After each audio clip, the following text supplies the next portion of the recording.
I'm Dr. Robin Murphy with the Center for Robot Assisted Search and Rescue, and also with Texas A&M.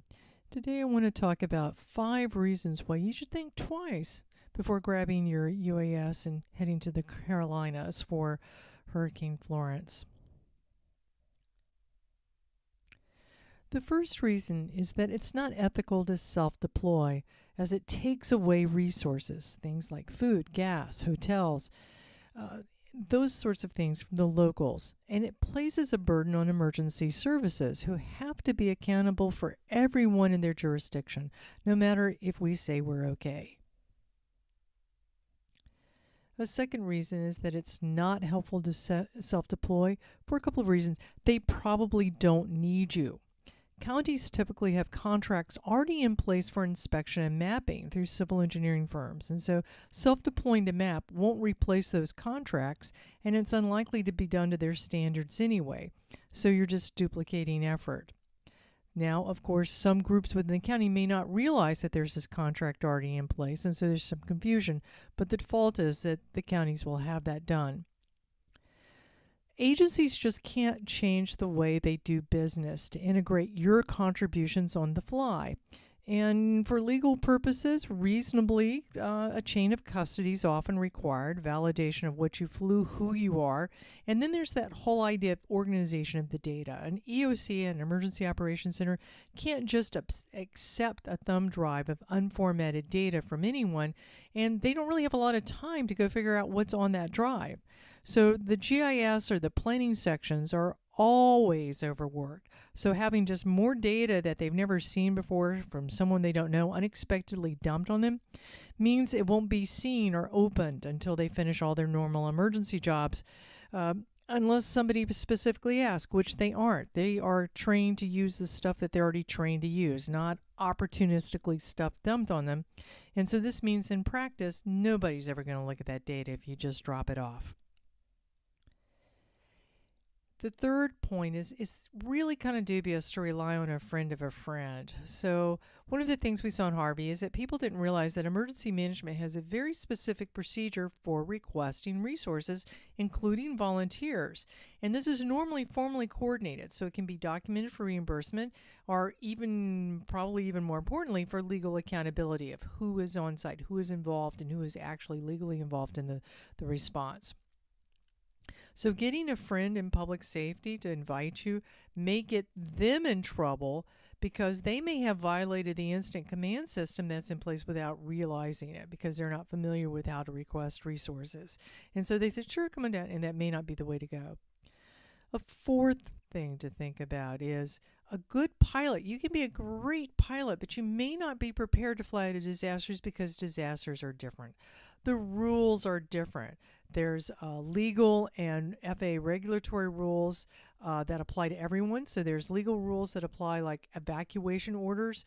A lot of people get confused about who has right of entry to private property during a disaster, and it's very particular to what phase of the disaster you're at. And then you've also got privacy rules, okay, that apply. Then you have the legal and regulatory rules for flights, which will also depend on the jurisdiction. Another surprise is the flying is different. The missions tend to be very specialized, as we've tried to document in our webinars on our Harvey and Irma experiences. There's a very accelerated op tempo. You're going to see a lot of short flights and frequently moving to new locations to get that view of what they need to see. And it's a challenging work envelopes and unfavorable operating conditions. I mean, it's either early in the morning, late in the afternoon, it's hot, it's raining, it's this, it's that. You're seeing very narrow areas, under power lines, trying to take off in unfavorable conditions. It can be quite grueling. And the individuals have to be able to work and work well in austere conditions. So if you've never been backpacking, just think about backpacking, what it takes about food, water, sanitation, electricity. You don't have any of that. Everything you have to do, you bring yourself. Well, that's what this is like. And then you've got all sorts of personnel safety. You can't just send one person over there. You need to be sure that they're safe. Can you get a hold of them? Do you have sat phones? What are the resources? Do you have anybody who knows how to do wilderness first aid? how this, what's the accountability. So it's very important to know how to do that, and that's something that takes time to learn. And the fifth reason is a good pilot just may not be prepared for this because the response and immediate recovery phase utilize different flight skills and crew management strategies. And so for hurricanes and flooding, the initial life-saving and mitigation response phase favors first-person view with the agency expert, with someone from the agency, the county, whatever, with you as a team member. And interacting, this person you've never interacted with before is now telling you what to do, trying to coordinate, trying to see what they do. That adds stress on top of all of those austere conditions and really tough operating conditions. Now, the later recovery phase, which is usually after the evacuation or the curfews have been lifted, that's where you actually see the mapping comes in. But remember, stitching might not even work if you've got flowing water. There's nothing for it to be stationary to find across separate images. So it just depends. So let me just leave you with this. If you had a handgun carry permit, right, which, being a Texan, we like our handguns, got a handgun permit, that doesn't qualify me to show up and say to the police, hey, you've got an active shooter response. I'll just take this corner over here and cover you guys, right? Well, no, you wouldn't do it. You have no idea who this person is. They could show all the paperwork in the world, but it's the middle of an active shooter response. You don't want anybody distracting you, even asking questions. And so that's a great way to get arrested, which happens from time to time. People actually inadvertently, unintentionally interfering and getting in the way. So if that's true with a handgun carry permit and that, why would a Part 107 qualify you to fly at an initial response or the restoration phase?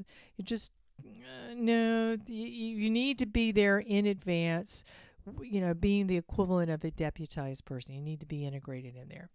So think about this, because really we need to, the unmanned aerial system community, as we need to mature and be helpful and get these in the hands of our first responders and the emergency managers, is really important. It's a great thing to do. Just we may not be able to do it on short notice. So check out our one-page guides. We offer classes and for emergency managers and for flying for disasters and why it's different. We have a lot of webinars on our sites, including the analysis of the flights at Harvey, which will give you an example of the op tempo and the types of flights and why they were flown in a certain way. And we've got the data sets there as well. And also the operating conditions and the procedures for you crew management and such are in Disaster Robotics that I wrote, Robin Murphy, MIT Press, 2014. So plan for the next disaster. Contact your local agency and do look at joining PRSAR for training and for volunteering. And please subscribe to our YouTube channel. And until then, blue skies.